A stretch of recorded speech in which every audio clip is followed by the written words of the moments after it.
ان ہوا الا وحی یوحا۔ اگر کسی کو حلق سے نہیں اتر رہی میری بات تو جب ان کے گھر کی کنیز 20 سال تک قرآن کے مطابق بول سکتی ہے تو علی اکبر بغیر قرآن کے کیسے بولیں گے؟ علی اکبر بھی بول سکتے ہیں، قرآن ہی بولیں گے، جب بولیں گے قرآن بولیں گے اور قرآن کی آیت بولیں گے، قرآن سے بات کرتے ہیں۔ نبی فرمانے، مولا امام حسین فرمانے کہ تیرے نبی سے زیادہ شفاعت رکھتا ہے۔ اس کی منطق قرآنی ہے۔ میں اب ایسے جواب کو بھیج رہا ہوں۔ ابھی آپ حضرت علی اکبر کے تابوت کو کاندھا دیں گے۔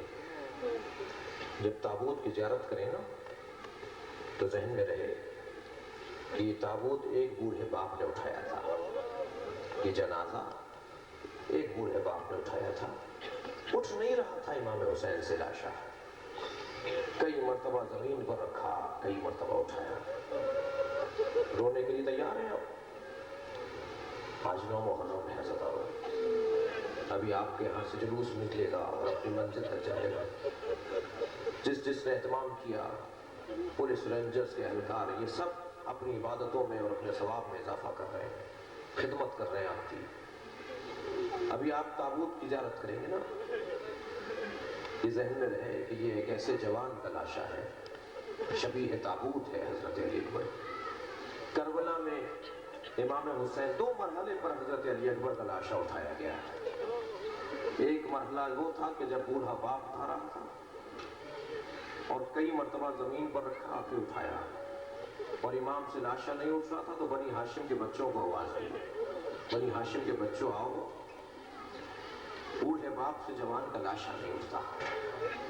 اور ایک مرتبہ یہ لاشا 12 محرم کو اٹھا تھا، جب ایک بھائی نے لاشا اٹھایا تھا، جب تدفین کے لیے حضرت امام سجاد اعجاز امامت سے آئے تھے۔ رونے آئے نا تدارو، امام سجاد سے کسی نے مدینے میں پوچھا کہ مولا آپ کو اپنے بھائی علی اکبر کی شہادت یاد ہے؟ اجرکم اللہ، میں چہرے دیکھ رہا ہوں، رونے والوں کی آنکھیں دیکھ رہا ہوں۔ عزیزانو، جب مجلس ہونا تو تکلف کر کے نہ روئیں، اس لیے کہ جب مجلس میں آوازیں بلند ہوتی ہیں تو امام جعفر صادق دعا دیتے ہیں، یا اللہ ان آوازوں پر رحمت نازل فرما جو میرے عزت کے اوپر گریہ کر رہے ہیں، جو کربلا کے شہیدوں پر گریہ کر رہے ہیں۔ امام محمد باقر 2 رکعت نماز پڑھ کر ہمارے لیے دعا کرتے ہیں، یا اللہ یہ میرے جد پر گریہ کر رہے ہیں۔ امام رضا کو بڑے عزیز ہیں روتی ہوئی آنکھیں، امام ہفتم کو بہت پیاری ہیں یہ آنکھیں، اور سنیں گے عزیزانو، ہماری آنکھوں سے ٹپکنے والا آنسو اتنی عزت رکھتا ہے کہ فاطمہ زہرا اسے رومال میں جمع کر لیتی ہے۔ اجرکم اللہ، اجرکم اللہ۔ خدا کسی غم میں نہ رلائے سوائے غم اہل بیت میں۔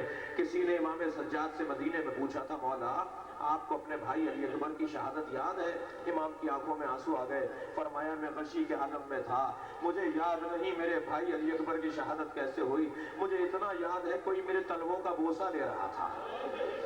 جب میں نے آنکھیں کھول کر دیکھی تو علی اکبر پیر پکڑے بیٹھے تھے، میرے تلووں کا بوسہ لے رہے تھے۔ میں کہوں گا حضرت علی اکبر سے، مولا امام سجاد کی پیشانی کا بوسہ لیا ہوتا، امام سجاد کے ہاتھوں کا بوسہ لیا ہوتا، عجب نہیں آواز آئی ان پیروں میں کانٹے چبھیں گے، کوفے کا بازار ہوگا، شام کا بازار ہوگا، یہ میرا بھائی اکیلا ہوگا، پھوپھیوں کے سروں سے چادریں اتریں گی، بہنوں کے سروں سے چادریں اتریں گی، میری ماں کے سر سے چادر اتر جائے گی، یہ اکیلا بھائی ہوگا۔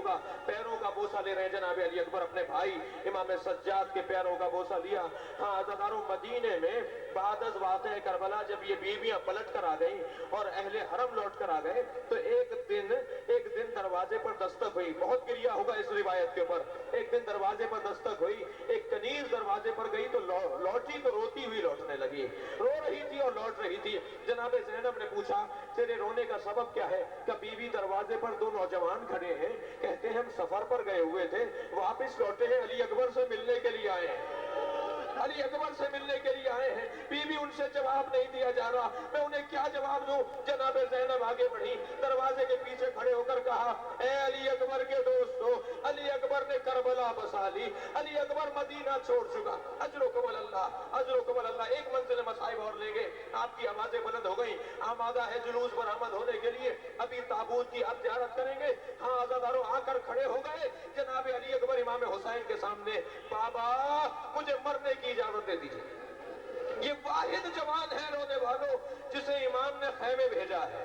علی اکبر جاؤ بہنوں سے اجازت لے کر آؤ، علی اکبر جاؤ پھوپھیوں سے اجازت لے کر آؤ، علی اکبر اپنی ماں سے اجازت لاؤ، لیکن کسی اور جوان کو میرے مولا نے خیمے میں نہیں بھیجا۔